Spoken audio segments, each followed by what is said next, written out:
bi dañ ko consacré ci nettoyage parce que Grand Théâtre normalement mois de septembre dafa amoon l'habitude di toog 1 mois di tëj pour faire la maintenance et l'entretien. Ci année bii nag on a eu des problèmes peut-être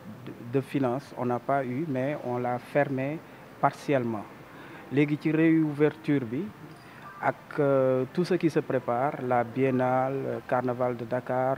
et le lancement du baptême, ñu ne pourquoi pas ñu woo une entreprise Global Business qui est dans le nettoiement bio. D'habitude lu ñu réservé woon la pour les hôpitaux ñu ne ñun pourquoi pas ñu indi ko dans des lieux de réception de spectacle comme le Grand Théâtre. Le Grand Théâtre dafa bëgg lu bees lu ne ñu bokk ci ñu koy njëkk a am moo tax ñu ne on va l'essayer loolu moo waral bés bi. lëkkaloo bi da ngeen ko fas yéene wëyal. waaw lëkkaloo bi dañ ko fas yéene wëyal tous les 2 mois 3 mois. lii nag bokkul ak lavage yi ñuy raxas ak produit rek lii mooy raxas li nga xamante ni duñ ko gis mooy les microbes les bactéries ak yoo xamante ni daal baaxul ci wér-gu-yaram surtout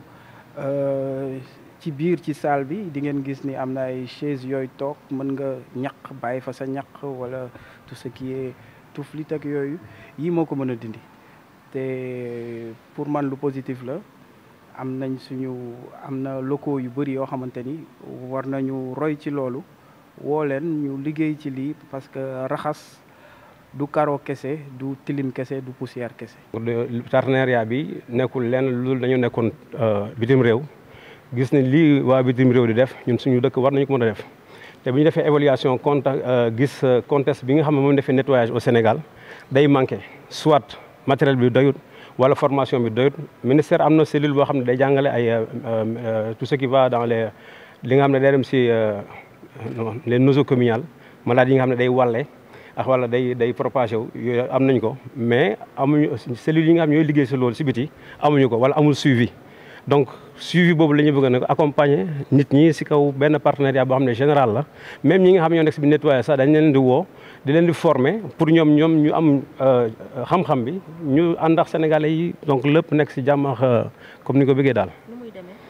donc dañoo am benn centre de formation bu nekk Kër Massar bu ñuy former nit yi suñu éléments yi moom la ñuy former dañ leen former si contexte bio nettoyage général comme je vous ai dit da ngay nettoyer après nga désinfecter mais xam-xam la laaj. temps la lay laaj donc ñuy invité ñëpp pour ñoom ñu ñëw jàng bio nettoyage ba pare bu ñu demee même si jànk bi si kër gi moom bu demee këram mu xam la mooy bio nettoyage muy nettoyer avec une technique de bio nettoyage. c'est dans le même sens parce que mooy li ma wax léegi son excellence bale bi mu yoroon bu balee ba pare après dina des yoo xam te ni doo ko gis li concept bi loolu la mooy ñu vaporiser parce que boo gisee ni ñu koy defee sax di nga xam ni c'est da ngay xool doo gis li deñ mais c'est invisible à l'œil nu ci concept boobu la rek ñun lii mooy suñu setal biir Grand Théâtre. bio nettoyage donc si comme ni ñu def léegi démonstration bi ngeen jot a def ni léegi dafa am bu njëkk bu ñuy wax la pré nettoyage mooy dindi salte yi nga aspiré ko xamee noonu ñaareel mbir bi mooy léegi nga nettoyé mën nga nettoyé ak benn détergent wala détergent gannaaw bi boo nettoyé ba pare léegi nga rincé mooy nga lenkali gannaaw boo lenkale nag nga commencé nag léegi di désinfecter mais désinfection bi day dépendre en ban type de salissure la est-ce que deret moo fa nekk est-ce que fii dafa xomaat est-ce que léegi huile la ban type de salissure moo nekk foofu noonu ngay intervenir donc dafa am phase 1 2 ba 4 bu fekkee au niveau milieu hospitalier la donc noonu la bio nettoyage di demee donc bu fekkee risque dafa élevé donc ak technique bi ñuy utiliser pour nga xam ne moom la ñuy appliquer si bio nettoyage bi comme léegi les zones pointues yi nga xam ne mooy comme salle d'opération yi wala centre yi nga xam ne am Covid fépp fi nga xam ne day am contamination rek dafa am nu ñu fay liggéeyee daal donc milieu hospitalier dañ fay gën a yëngu mais milieu public aussi daf ko laaj surtout Sénégal gars yi da ngay gis mu ñëw du nuyoo te loxo mooy li njëkk di propager ay saleté ak feebar xam ne noonu te duñ ko xam donc loolu daal la ñu nekk di xeex surtout Grand Théâtre da ngay gis nit yi dañuy ñëw ay matt dina fa am dina am affaire yu bëri nga xam ne nekk si chaise yi te nit ko du ko yëg soit mu ñëw indi ko wala mu jël ko yóbbaale ko këram donc bio nettoyage donc l'ensemble de yooyu micro-organismes yooyu la ñuy xeex. lépp lu ñuy def les acteurs dañ ci am wàll bu rëy te sax ñu ngi leen di woo à ce que ñu defar niñ ko daan defee ay musique de sensibilisation def ay théâtre ay sketch cinéma ay capsule di wax ci sensibilisation bi nekk ci journée bi loolu xam naa dinañ ci gën a taxaw di leen wax tamit ñu préparer parce que le Grand Théâtre mi ngi dugg ci beneen ère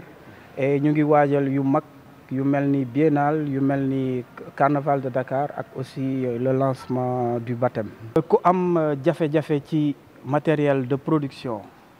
yi nga xamante ni yow moom nga war a am